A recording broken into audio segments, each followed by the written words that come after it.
pu parler de ça et même qu'au violer, s'il a violé, je n'étais pas là, je n'avais même pas vu parce que moi je ne l'ai jamais fait. Je n'ai jamais violé une fille. Donc voilà, donc il y a ce qu'on a habité, dans mon habité, dans Yoki Kaka, mais dans mon habité. On a confirmé que exact. Je ne peux pas confirmer des choses qui sont sémence. On a batumbeli nga ukauka. Nzembo kofi usale lokwana. Ya on a autre pesa sémence na katinanga. Et bano ganga. À tout moment il faut bimisaka mo manzambe. Et mo manzambe kaka. Il saka mo manzambe. Ata ba généri nga solande no mona kala banaka mo manzambe. O manzambe o manzambe. Na bano ebate hein. Je le faisais inconsciemment.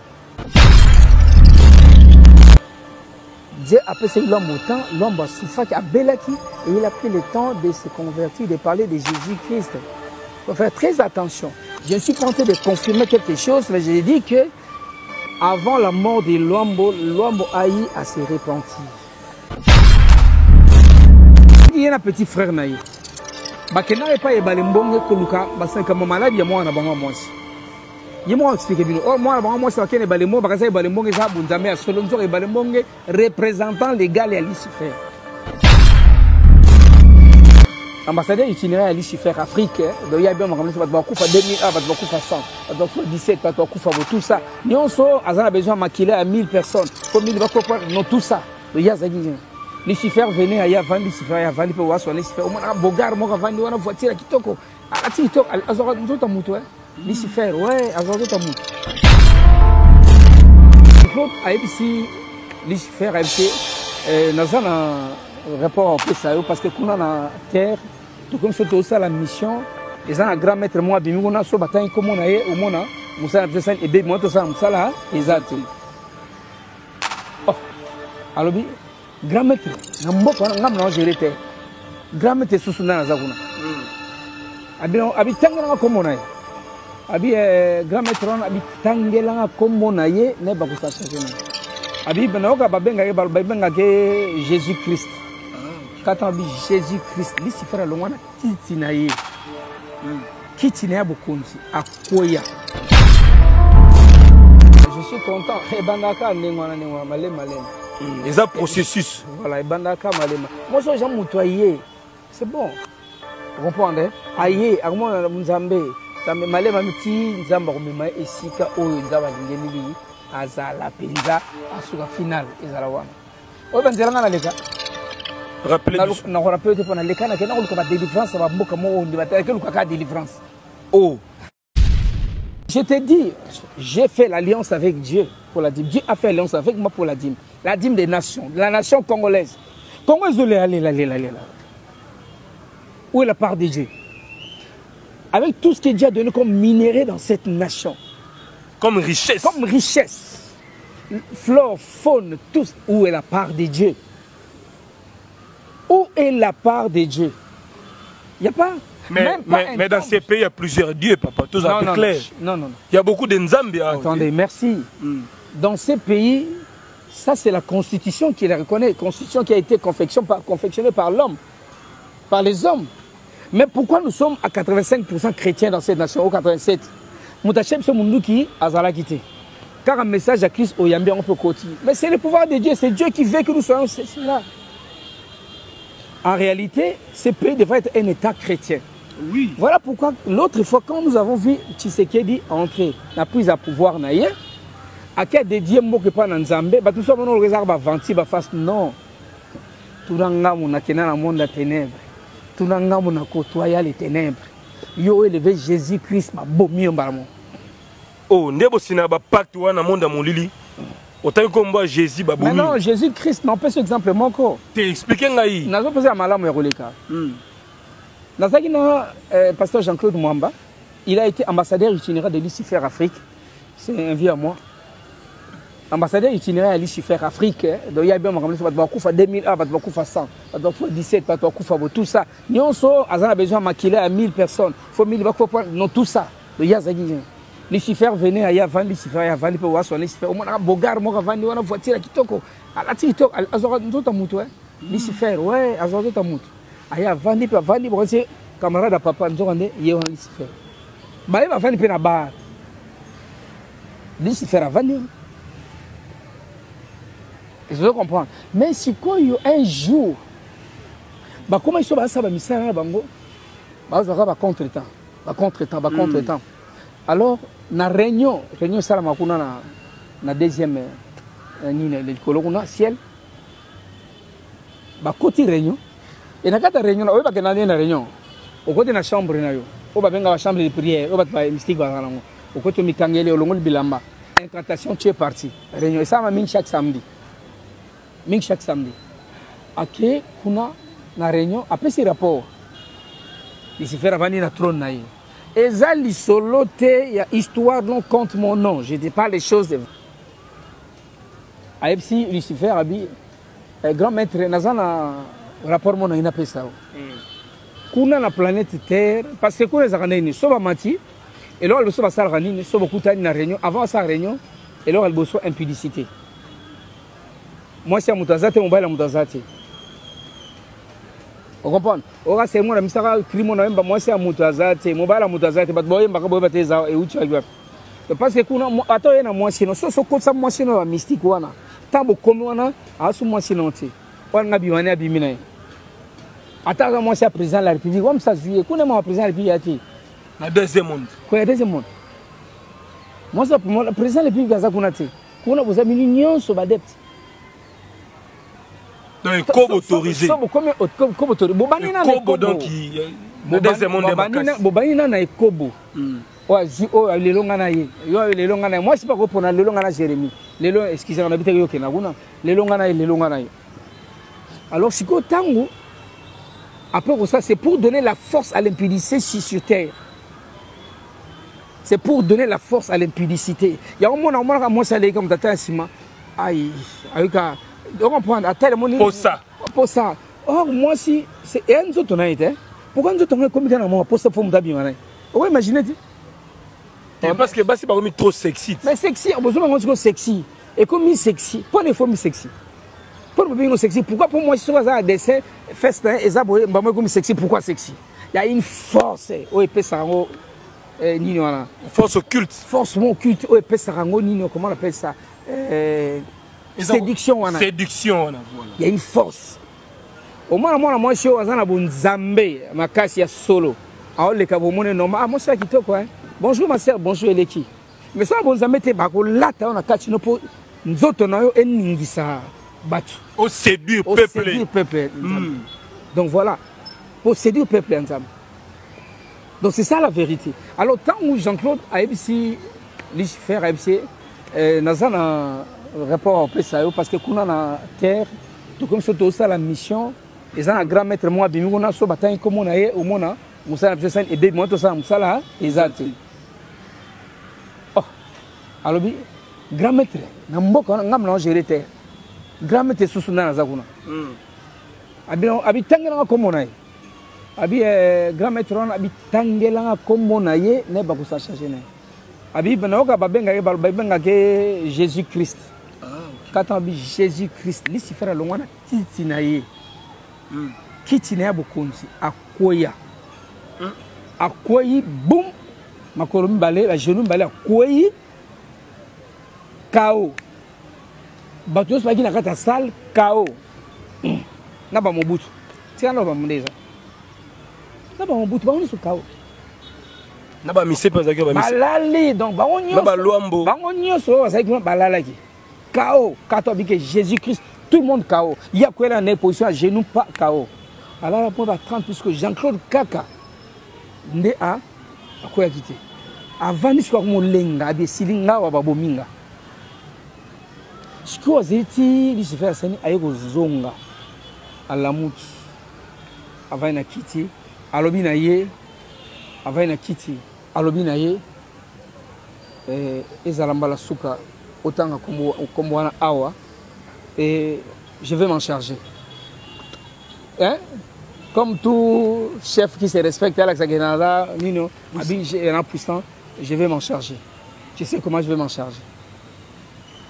Si vous avez zongi ba wuti ba no so la muki quand ba wuti ba zongi ya mamoko Jean-Claude a quel luka pasteur ay ba ina pasteur mon René ba pasteur vrai po ya ba pasteur vrai na lukuta po ya zaki déjà mucha kati ay ba pasteur wana sana bango na ba zaki ba vrai akekuluka pasteur René Nalemba napesa bino makambo Jean-Claude Komene Jean-Claude Mwamba nakopesa yo ye bosane émission bien merci boka somo ya mukili oyo somo ya témoignage boka somo ya témoignage nakopesa attendez-vous napesa bino il fit ambassadeur itinérant de Lucifer apprêtez-vous à écouter nyonso bozana beso boyoka tanga luki pasteur na Kinshasa tanga luki pasteur René na Kinshasa akeluka pasteur René parce que pasteur René baki akimie a évité bazaki mista na ye quoi mais a évité parce que a évité azoluke po anini Claude aza muto ba makama ndenge na ndenge yeki camarade na bandi wapi alors mais qu'est-ce qui s'est passé akimi aluki akeluka siko bato muso bolo ba na luka ye na luke po na bona mo ebisi ba parents na ye akimanga te na yebi kaza vrai urgence il y a urgence ba passer ba boto ki mape ndenge nini ya zana nyo atoki mine pourquoi bobenga ya aye ayebisi bango tala ce que j'ai vu je crois que ce au prier pour nanga na komona Yesu Christ solo na délivrer et puis mutona otko simbanga yi te voilà comment ba passer ba sani ba bondeli pour na ye asa ba délivrance pour na ye mbala moko sanini abongani akoma lelo pasteur balongwaki ye na petit frère na ye bakenda epa ebale mbonge koluka basaka maladie ya mwana bango mwasi ye mo expliquer bino or mwana bango mwasi bakene ebale mbonge bakaza ebale mbonge za bunzambe ya solo nzo ebale mbonge représentant légal ya Lucifer tala pesa mo bakena ko bebela bakena na ma camarade na ngai comme Feli petit frère na ye camarade na ko bene Feli un beau garçon bakena ki tant balongwe vous comprenez eh ba moni Jean-Claude FC Feli tolongwa Nicolas Yeso mutazati nato vivant tamba Jean-Claude nani fait tazaki kuna abito to vivant to longo balongwe tamba longwe pia ke beta bongo ya grave bitumba ya pia net beta biso ba yo po galera ki fort ya osakana te wana monde tene biso coincé yo po beka ke no muto yo po kaka a se livrer kaka on sa pe retour na monde molili peut-être na simate simba ite et ko simate na ki bien préparé malé ba préparanga nza préparanga ba moni ngaka na bongo mais tant on va préparer ba éviter ba éviter tant quand j'ai reçu le baptême du Saint-Esprit va éviter quand j'ai reçu le baptême de ba éviter Dieu qu'est-ce qu'il a fait j'ai été baptisé du Saint-Esprit pour eba ko batelanga déjà avant même le baptême d'eau parce que c'est le Saint-Esprit qui convainc l'homme à ce qui concerne le mal hein c'est le Saint-Esprit. Donc voilà, merci Seigneur. L'Esprit me dit qu'il y a une question posée, on a répondre en honte. On a répondre en honte, on parlait sur les parapluies, tout ça. Donc merci Seigneur. Alors, vous voyez, après on a ce qu'on a abîmé, on a comme pasteur. Comme pasteur, et bon, vous avez témoignage,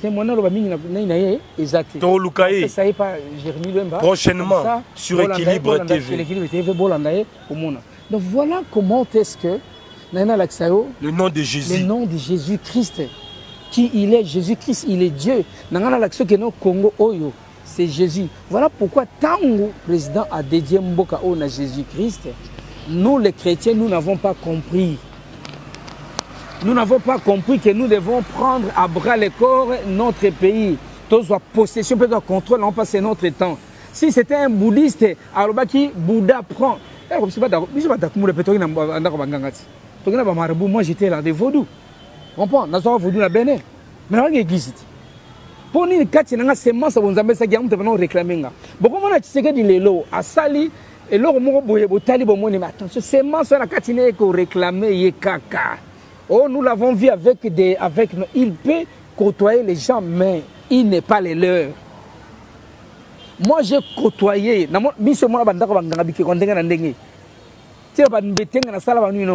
je n'étais pas les leurs. Et puis Dieu a récupéré au caca s'il a une mission avec toi. Alors, c'est comment il va comprendre. Toujours nini tozoluka ba faute sibere côté ni asel mabe côté ni asel boy côté ni mais attends si c'était un bouddhiste azumboka ou après ça va bouddhiste entre bango bino bosuka ba onyo ngabisot très bien alors il faut tout soit contrôle ya mboka c'était le message C'était le temps de Dieu pour ces pays. Quand il a fait cette histoire, en constitutionnellement parlant, c'est une violation de la Constitution. Ce que Tshisekedi avait fait, c'est une violation de la Constitution. En son article 1er qui déclare que le Congo est un État laïque. Mais lui, en tant que garant de la nation, déclarait que Jésus-Christ, Jésus-Christ, c'est une violation de la Constitution. C'est comme si les garants de la nation confirment que la nature de cette nation, elle est chrétienne. Vous comprenez? Donc, bien. Question posée, on a plus de réponse. Tant que Moko Ezali, Ezali Banzambe Belete, Yanzambe Moko le tout puissant. Tant que tu comprends, et si maté tu balka la farine, tu tergiverser le roi la farine, il faut te comprendre, tu vandicier. C'est parti. Voilà, merci mesdames et messieurs, vous nous suivez de partout à travers le monde. Sur Équilibre TV, abonnez-vous massivement, encore une fois.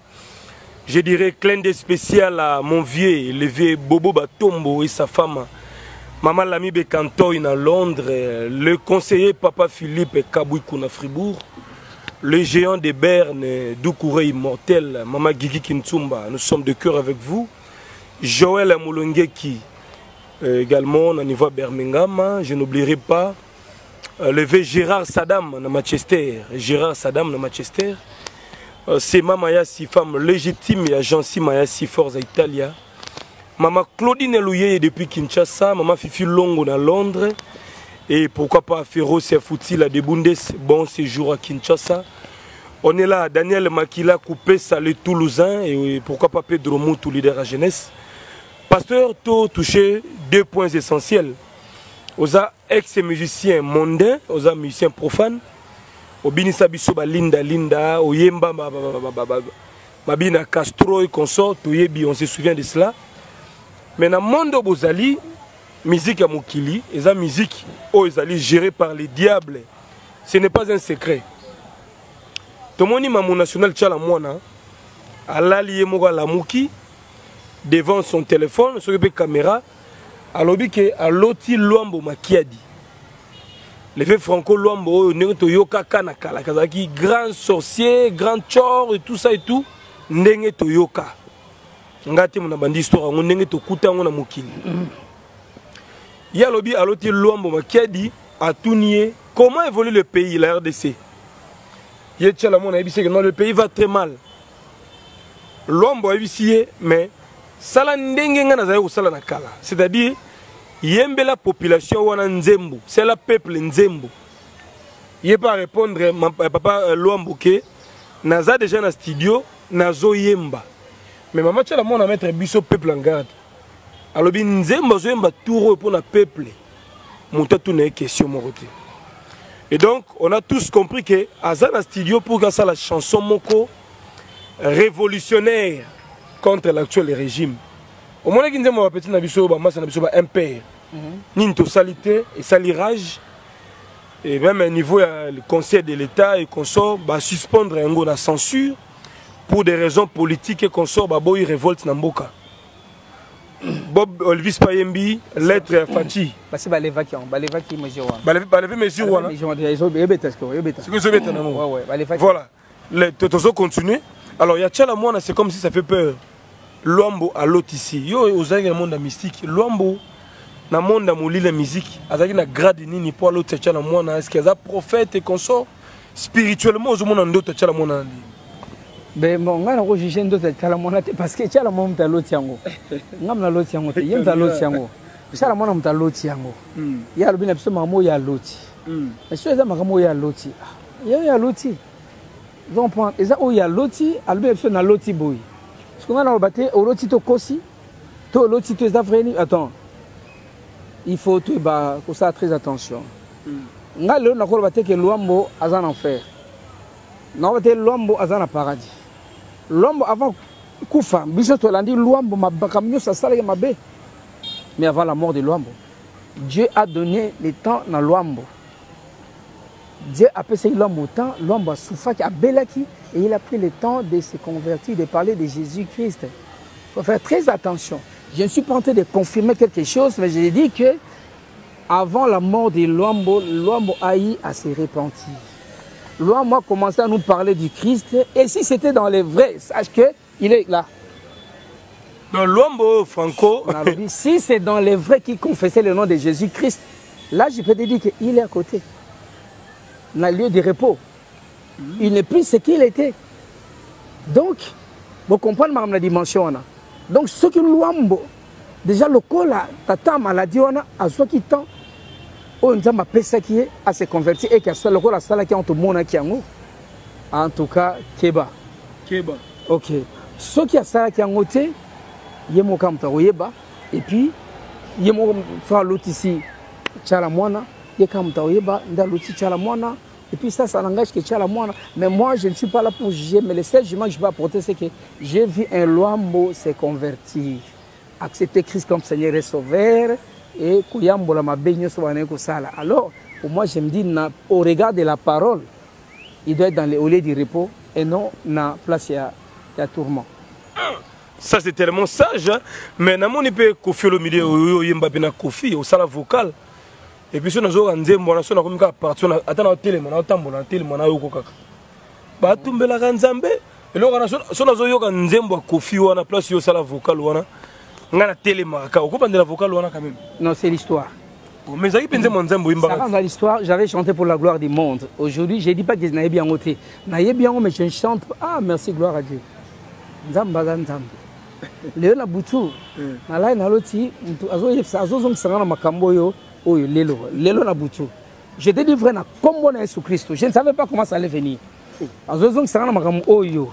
C'était comme une réclamation. Il y a ma danse. Au sala acapella. Na danse, koutou na sala qui danse. Nandoto. Koutou oui, na songe. Koutou na zolo banalo ba près sanini na bini mo muke. Atba na bini ba monité, mais ba to réagir ça quitté. Ba to je te dis na comme cette nuit même. Ce temps web sango maman et yelinga. Oh, tant la lamka ina sambre nzambe na boya qui c'est une réclamation du monde des ténèbres. Donc le Satan peut passer par toi pour m'atteindre. Et là, je n'ai rien à voir. Non, le diable peut passer par un homme pieux. À tous un homme saint, le diable peut passer pour m'atteindre. Il veut que je n'appelle sa gloire. La chanson va donner gloire à qui? À Jésus? Mais c'est la pardon. Vous savez que vous allez à mon nzambe akala. Au sala vocal pas kofolobi, ba tumbela nzambe. Mbeka makila nga batumbele nga ukauka na nzembo na nse ebana kama manzambe mais les avocats makasi papa bon na sala qui on attend ça fait partie de mon histoire et ça rata histoire na ngai nzembo kofi yo manzambe na kati batumbela nzambe mbeka makila semence nga batumbele nga ukauka na nzembo kofi yo sala loko wana ya on a observé ça semence na kati na nga et bana ganga à tout moment faut bimsaka manzambe et manzambe kaka il saka manzambe ataba générer ngani solande no mona kana bana kama manzambe na bana oyebate je le faisais inconsciemment na c'est plus là où ça là on demande et puis tala na nzemo mona emba bota na internet kota beta chanson mo clé 8 et ça nzemo rumba mona emba o mona na vanda boye na tatouage tala na tatouage on mona na ko elongi ya Jésus Christ na tatouage elongi ya Jésus Christ ça peut tatouage te je bat sala ngo dessin na nino na banani basara dessin wana eza o elonga o tika kate wana mais na dessin sala nga ba décorer elongi ya Jésus ba comment J Christ quand on internet betaka kaloba clé 8 o mana la ka bra kasé mo boye na kanga ba suki mena cha nani ya Jésus Christ la xike e ba no ganga uzana semence wana yo ganga eno ganga ya moni lelo nzambo wana salinga pe ngulu ndeko posenga question parapluie za nzambe te lelo na Nations Unies wana bazui baponinga banomenga ambassadeur pour la paix universelle, ambassadeur de la paix. Ma vie, ambassadeur de la paix, ambassadeur pour la paix universelle, dans la paix du monde entier, par la Fédération pour la paix universelle des Nations Unies. Et c'est Dieu. C'est Dieu parce que intervention tout comment je suis toujours parce que l'amour du prochain c'est cela qui engendre toutes les valeurs positives, toutes les valeurs universelles. Le premier est parti de l'amour du prochain. Comprendre? Amour du prochain, il y a ça. Même la paix, c'est une résultante de l'amour du prochain. Même un état de droit, c'est la résultante de l'amour du prochain. Parce que le juge qui a l'amour du prochain ne fera que les choses.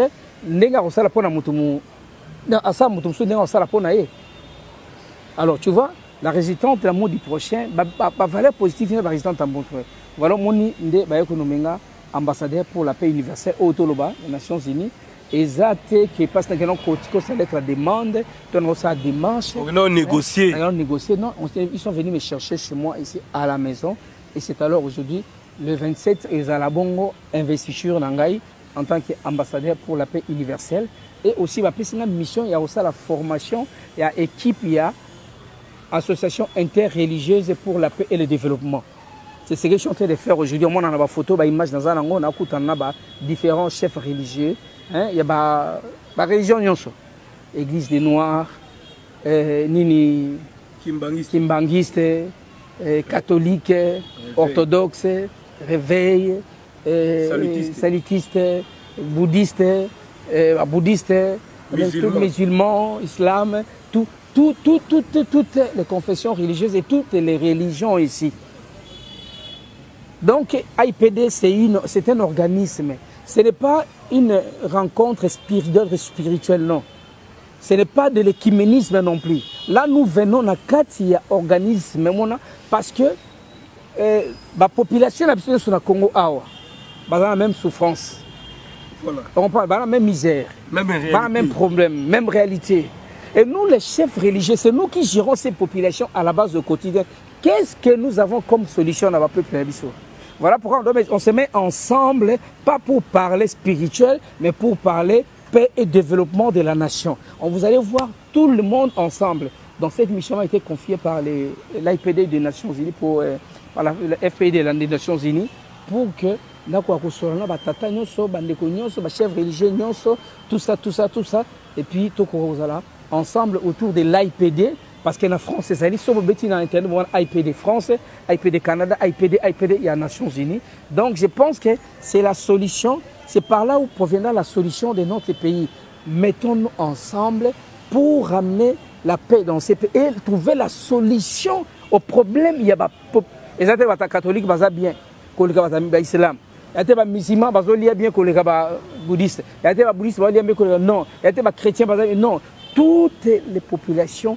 Il y a différentes religions qui souffrir. Et qu'est-ce que nous pouvons faire? Les Nations Unies ont donné une place importante pour les religions maintenant.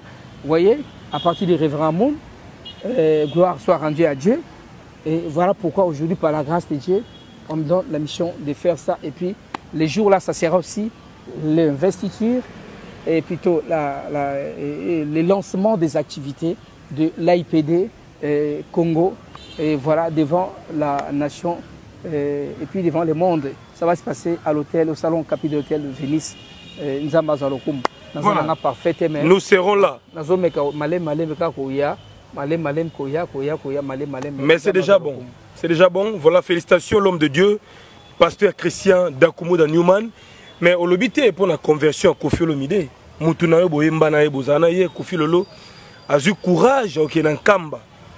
Bon, après, échec, il y a concerne la poto, il combattant Baboaki. Tout le monde a la tinzamba, la bleu, il y a vert, bien scindi le cœur pembeni, bagitina nkamba. Alors, il y a un petit kabilo, on n'avait pas tata nzambé, papa Simo Kimbango Kiangani. Je suis content. Hein?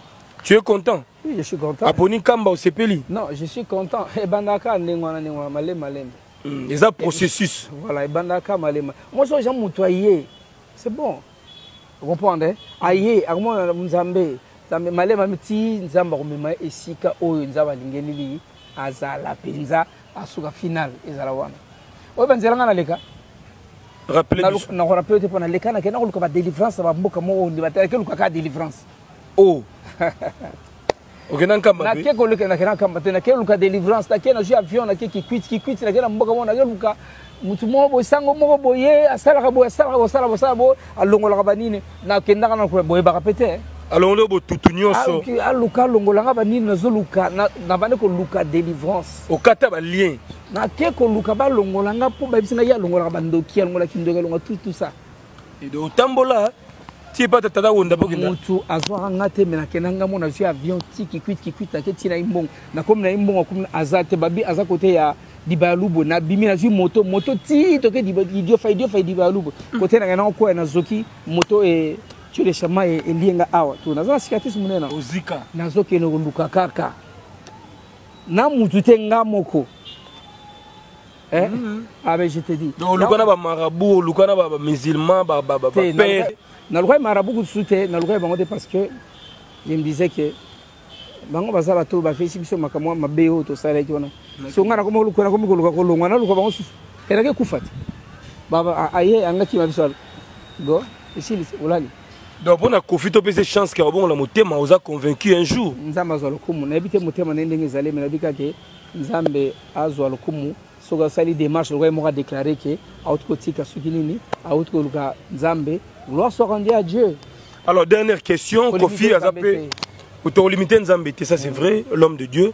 Mais dernière question, Kofi a allé poursuivre la justice française pour le mental ba viol et pas ba danseuse na consolé pour ça leader un mouvement. Et c'est vrai que bon viol rapide na ba danseuse ba na orchestre. Non mais ça c'est déjà passé, je peux pas parler de ça. Maintenant, je ne peux plus parler de ça et même qu'au violé, s'il a violé, je n'étais pas là, je ne vais même pas vivre parce que moi, je ne l'ai jamais fait. Je n'ai jamais violé une fille. Donc voilà, donc il y a ce qu'on a habité, dans mon habité, dans Yoki Kakame, dans mon nangati. Moi, on a confirmé que exact. Je ne peux pas confirmer des choses qu'on a confirmées. On a confirmé que Moussa, tout ça, dans la dimension, on a la force, on a pouvoir. Le pouvoir, soit se Dieu, soit les ténèbres. Tu vois? Mais dans mon exemple, ça, nous a mis comment ça m'a fait ce succès. Donc c'est que c'est les ténèbres qui a donné le succès. Parce que Dieu ne donne pas du succès à quelque chose qui ne lui rend pas gloire. Donc Dieu ne donne le succès qu'à quelque chose qui lui rend gloire. Donc voilà. Il y a un moment où on a succès. Voilà. Voilà, merci à Maître Siza Soukama, puissance Amikili. Merci à l'homme de Dieu, le prophète Israël Kondé, sacerdoce et rataraté dans niveau France. Bandeko bazana prière kuna ma kasi na mangengenge à Paris. Donc un grand événement n'est pas à manquer. C'est 27 novembre à Paris avec l'homme de Dieu Israël Kondé. Sacerdoce ne ratera jamais, donc tous en abino de cœur. Encore une fois, levé Gérard Saddam de Manchester, nous sommes de cœur avec vous. Joël Moulongue qui na Birmingham, levé Batombo Bobo. Doukourei Morta, je vois maman. Espérance et Assoutou, la mère des archanges, Motema et papa Modilo. On a Belgique, Pico Kiedika Songo, Motema Murel et Bantou. Merci à la grande famille Loemba, de partout où vous nous regardez. On est là, nous sommes arrivés à la fin avec l'homme de Dieu, pasteur Christian Dakoumouda, un message d'espoir dans Bato Bota Bisso. Et puis peut-être quelques salutations dans Bato Bata Cher pour nous niveau poto, Bana et consort. Ben moi je dis bonjour à tous mes enfants, à toute ma famille en Europe, hein, partout aux États-Unis d'Amérique. Voilà. Je vous salue, que Dieu vous bénisse, que Dieu vous garde. Je suis là, je suis là. Et laissons Dieu à Salamakamundenge à Salila. Et puis, ce que je pourrais dire, c'est que je dirais aux Congolais, ne perdons pas l'espoir. Ne perdons pas l'espoir parce qu'avant nous, l'histoire, il y a Bambo comme Soupezali. Bambo comme Soupezali, le Londonais va tenir l'histoire Mourizala déjà. Et je sais qu'avec Dieu, il y a toujours un temps pour tout. Et quand le temps arrive, personne n'arrête les temps. Vous voyez? Personne n'arrête ses temps quand le temps arrive. Voilà pourquoi. Je vais dire au peuple congolais que nous sommes là, vous êtes là, nous sommes là, formons tous un nous debout, unifié, unifiant, un nous qui va barrer la route à la prédation, un nous qui va ramener la solution à travers l'amour du prochain. Voilà, je voudrais que nous marchions dans l'amour du prochain parce que le monde est une famille, est une seule famille créée par Dieu. Le monde n'est pas des familles, le monde c'est une seule famille créée par Dieu. La paternité, soit ça atteste la paternité dans Makila. Pour que moi, il n'y a pas wana. Voilà pourquoi biso so basali biso. Que l'amour de Dieu, pour l'amour de Dieu, à cause de l'amour de Dieu, il n'y a pas de sang vert, il n'y a pas de sang noir, il n'y a pas de sang bleu, il n'y a pas de sang jaune, il n'y a que le sang rouge. Tous nous avons la même couleur de sang, nous avons le sang rouge et c'est le sang des enfants de notre Père qui est le Père Céleste, notre parent céleste qui est Dieu. Voilà pourquoi nous sommes dans Katia Monde Moko. Le Congo aujourd'hui aussi est une famille, une même famille, une seule famille, dont le Père est Dieu, le Créateur qui est notre Père. Voilà pourquoi marchons dans l'amour du prochain. C'est le temps d'apprendre à aimer notre pays. Nous sommes dans le temps d'aimer notre pays. Ce n'est pas le temps de la trahison. Vous voyez, ce n'est pas le temps de trahison. Nous devons aimer notre pays, nous devons nous aimer les uns les autres. Et le mal sera éradiqué. Ce n'est pas à la montagne, ce n'est pas dans la gêne et prière et belé, non. C'est quand nous sommes dans l'amour du prochain, nous ramenons Dieu dans nos vies. Donc pour que tu ramènes Dieu dans ta famille, dans ta maison, dans ton travail, dans les institutions, nous devons ramener Dieu qui à travers l'amour. À travers l'amour, nous ramenons Dieu dans nos institutions. Vraiment, ceux qui n'ont pas fait Alimbisanga, ceux qui ont encouragé les alliés à Roussala, par rapport à Oyo, en tant qu'ambassadeur pour la paix universelle, parce que la paix là, on peut l'inviter à travers les social. Quand le social est bon au Congo, je pense que la paix s'invite. Numéro 09 93 854 700 09 93 854 700. C'est le numéro et puis à WhatsApp. Voilà, merci pour ta disponibilité, l'homme de Dieu, Christian Dakoumouda Newman. Nous sommes arrivés à la fin. Je rappelle à la diaspora que nous sommes à terrain en télé. Balobi Zali en Nécropole 2. Maman Nabisu à Bundes a ce terrain 20 sur 20 à 1500 €. 1500 € du terrain 20 sur 20. C'est comme il y a plat, donc juste quand il y a cimetière en Nécropole 2 en télé, où elle est là et où ça l'a bien. Mais également la Kimpoko 1 et pas il y a évangéliste Gigi Kabouya. Il y a Kimpoko 1, donc il y a pas Zawana na kata concession na ye. Au sombi na primo abordable 20 sur 20 et que ça la biso toujours bien. Voilà, Richard Zola na Londres na pesi mbote, maître Siza Souka ma puissance ami qui mbote. Il y a Didier Menga na France to pesi mbote. De partout vous nous suivez. De Chris Konde, un bon tonton à Paris, ma Pauline Chako, nous sommes de cœur avec vous. C'est Mamaya si femme légitime et agence Maya si force à Italia. Merci. Voilà, c'était Jérémy Lemba, les renards du désert. Je voulais saluer aussi la grande famille Lavignora. Esthétique. Non, la grande famille. Parce que les lots, ce n'est plus l'orchestre, mais c'est la grande famille. Parce que mes parents, mes papa, ma maman, ma nani, ma botabana, ma salani, ma zana poto, ma onyoso. Et na sepela qui basali groupe moi WhatsApp, va surprendre nga, va dire photo nga, va tché, na icône ni non là. Parce que babi ceux qui toza na mboka oyo les lotam sous ton côté botabana azaso na côté nini azanga coupé azanga caleçon azanga sandal mais to botale na France na Belgique les États-Unis na Angleterre na tout ça non moto na photo na landi bango na ba conversation na bango babiti on va reconnaître you. Mais non attends la reconnaissance est aussi de ce monde avec Dieu. J'ai compris que c'est Dieu qui a touché après 20 ans. C'est depuis 2001 na bango na poto mais ba surtout za na poto botika ki yanki ezaye nzamba pa biso na nzela na ye donc yende mutaception comme to na basi na bana poto bana batanga be kol mo na bana yaba bien formé bana première zone et seconde zone té mais non attends muto e to repeseni bon décembre bonne année hein tout ça la cotisation biso nyonso otebiki pasteur Christian Dakoumouda Mutabima biso awa tout soutenir, tout s'épéler, ça y est. Mais na s'épéler avant même na zongo. Na s'épéler pourquoi? Na s'épéler na zongo, na s'épéler pour la initiative, pour la reconnaissance wana. Et les kinyonso, ya on a bino moko nzambe apambola bino esika ezami bino moko na moko parce que déjà une famille. Voilà. Donc à ce que le na kokoba. Donc 2001 au tika ba mission na poto. En 2001 ouais. Des musiciens karaté, basé belé, les musiciens. Na sala on a kana mutema bolingo. Mon frère pas sérieux qui na mboko au saranati. Vous êtes grand leader hein. Vous êtes grand leader 2001. Nabi 2001 bon exemple lelo 2001 mais je t'apprends que na musicien bosso na na Chine. Chine na kana tout ça na Chine nga na ba musicien. Donc zaraba l'union. Donc nous avons histoire kaka les nous avons tamsa nga. Nabi na OK. Plus de 300 personnes. Ben oui. Il fallait sauver les gens. Est-ce que par la grâce de Dieu, le Congo va être sauvé. Par la grâce de Dieu, le Congo, vous savez, il y a un mécanisme en place. À partir politique. On comprend? Très bien. Les allocations familiales. On est en train de travailler sur ça. Bonne chance. Les allocations familiales pour toutes les familles du Congo. Au moins toutes les familles du Congo. Ma famille non, c'est au Congo. Vous voyez? Nous travaillons sur les allocations familiales pour toutes les familles du Congo et que chacune des familles a quoi aux allocations familiales chaque fin du mois pour les sociales.